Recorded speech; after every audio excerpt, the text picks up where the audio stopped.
संबोधन।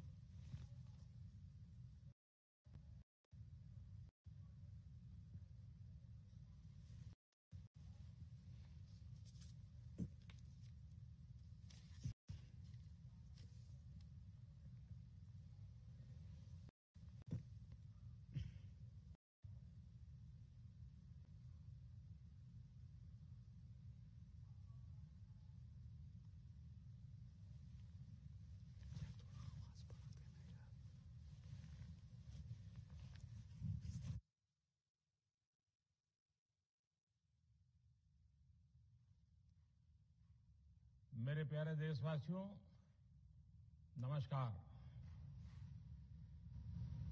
कोरोना के खिलाफ देश आज फिर एक बहुत बड़ी लड़ाई लड़ रहा है। कुछ सप्ताह पहले तक स्थितियां संभली हुई थी और फिर एक कोरोना की दूसरी वेव तूफान बनकर आ गई। जो पीड़ा आपने सही है, जो पीड़ा आप सह रहे हैं, उसका मुझे पूरा एहसास है। जिन लोगों ने बीते दिनों में अपनों को खोया है, मैं सभी देशवासियों की तरफ से उनके प्रति संवेदनाएं व्यक्त करता हूं। परिवार के एक सदस्य के रूप में मैं आपके दुख में शामिल हूं। चुनौती बड़ी है, लेकिन हमें मिलकर अपने संकल्प, अपने हौसले और तैयारी के साथ इसको पार करना है। साथियों, अपनी बात को विस्तार देने से पहले मैं देश के सभी डॉक्टरों, मेडिकल स्टाफ, पैरामेडिकल स्टाफ, हमारे सभी सफाई कर्मचारी भाई बहन, हमारे एम्बुलेंस के ड्राइवर्स, हमारे सुरक्षा बल, पुलिसकर्मी, सभी की सराहना करूंगा। आपने कोरोना की पहली वेव में भी अपना जीवन दांव पर लगाकर लोगों को बचाया था। आज आप फिर इस संकट में अपने परिवार, अपने सुख, अपनी चिंता छोड़कर दूसरों का जीवन बचाने में दिन रात जुटे हुए हैं। साथियों, हमारे शास्त्रों में कहा गया है, त्याज्यम न धैर्यम विदुरेऽपि काले, अर्थात कठिन से कठिन समय में भी हमें धैर्य नहीं खोना चाहिए। किसी भी परिस्थिति से निपटने के लिए हम सही निर्णय लें, सही दिशा में प्रयास करें, तभी हम विजय हासिल कर सकते हैं। इसी मंत्र को सामने रखकर आज देश दिन रात काम कर रहा है। बीते कुछ दिनों में जो फैसले लिए गए हैं, जो कदम उठाए गए हैं, वो स्थिति को तेजी से सुधारेंगे। इस बार कोरोना संकट में देश के अनेक हिस्से में ऑक्सीजन की डिमांड बहुत ज्यादा बढ़ी है। इस विषय पर तेजी से और पूरी संवेदनशीलता के साथ काम किया जा रहा है। केंद्र सरकार, राज्य सरकारें, प्राइवेट सेक्टर, सभी की पूरी कोशिश है कि हर जरूरतमंद को ऑक्सीजन मिले। ऑक्सीजन प्रोडक्शन और सप्लाई को बढ़ाने के लिए भी कई स्तरों पर उपाय किए जा रहे हैं। राज्यों में नए ऑक्सीजन प्लांट्स हो, 1 लाख नए सिलेंडर पहुंचाने हो, औद्योगिक इकाइयों में इस्तेमाल हो रही ऑक्सीजन का मेडिकल इस्तेमाल हो, ऑक्सीजन रेल हो, हर प्रयास किया जा रहा है। साथियों, इस बार जैसे ही कोरोना के केस बढ़े, देश के फार्मा सेक्टर ने दवाइयों का उत्पादन और बढ़ा दिया है।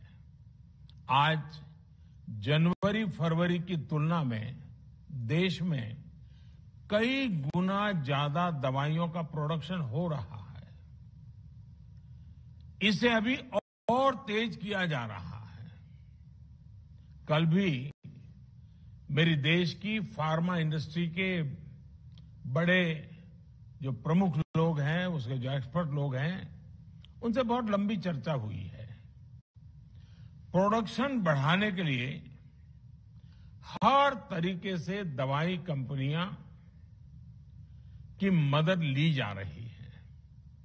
हम सौभाग्यशाली हैं कि हमारे देश के पास इतना बड़ा मजबूत फार्मा सेक्टर है जो बहुत अच्छी और तेजी से दवाइयां बनाता है। इसके साथ ही अस्पतालों में बेड की संख्या को बढ़ाने का भी काम तेजी से चल रहा है। कुछ शहरों में ज्यादा डिमांड को देखते हुए विशेष और विशाल कोविड हॉस्पिटल बनाए जा रहे हैं।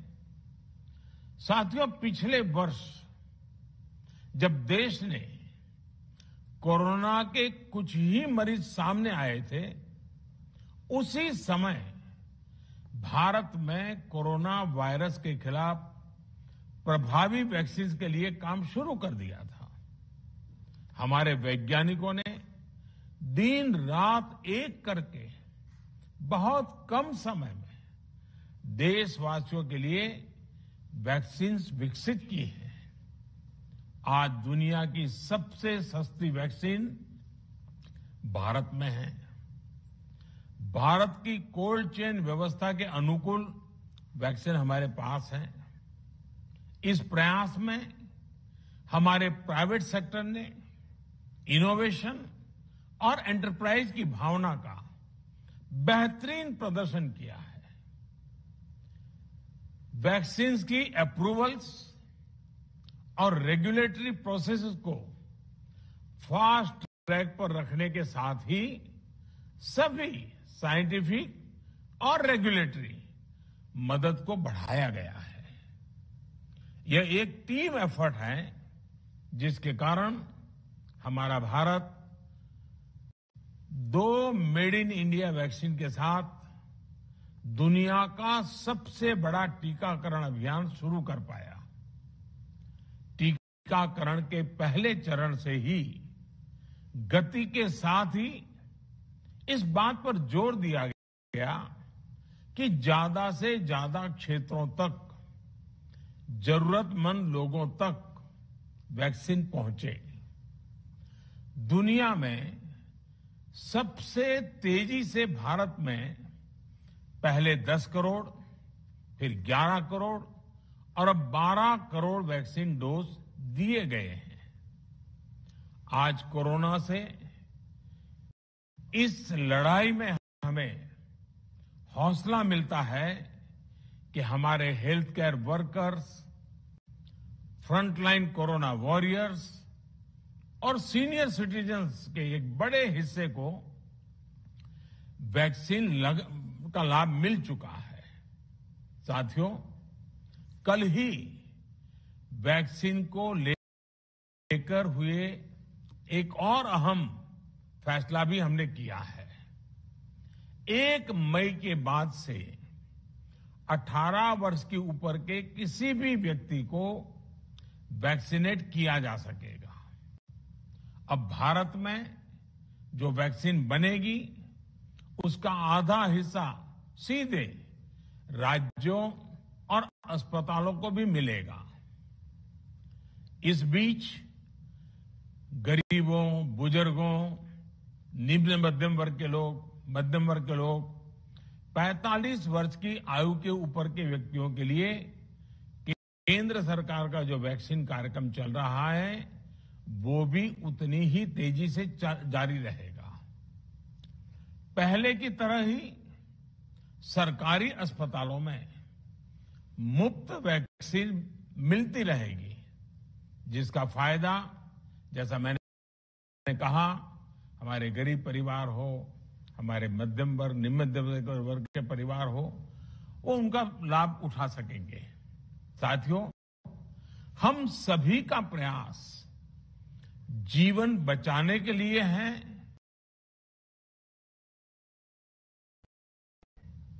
और जीवन बचाने के लिए तो है ही। प्रयास से भी ये है कि आर्थिक गतिविधियां और आजीविका कम से कम प्रभावित हो। प्रयास का तरीका यही रखा जाए। वैक्सीनेशन को 18 वर्ष की आयु के ऊपर के लोगों के लिए ओपन करने से शहरों में जो हमारे वर्कफोर्स है उसे तेजी से वैक्सीन उपलब्ध होगी। राज्यों और केंद्र सरकार के प्रयासों से श्रमिकों को भी तेजी से वैक्सीन मिले लगेगी।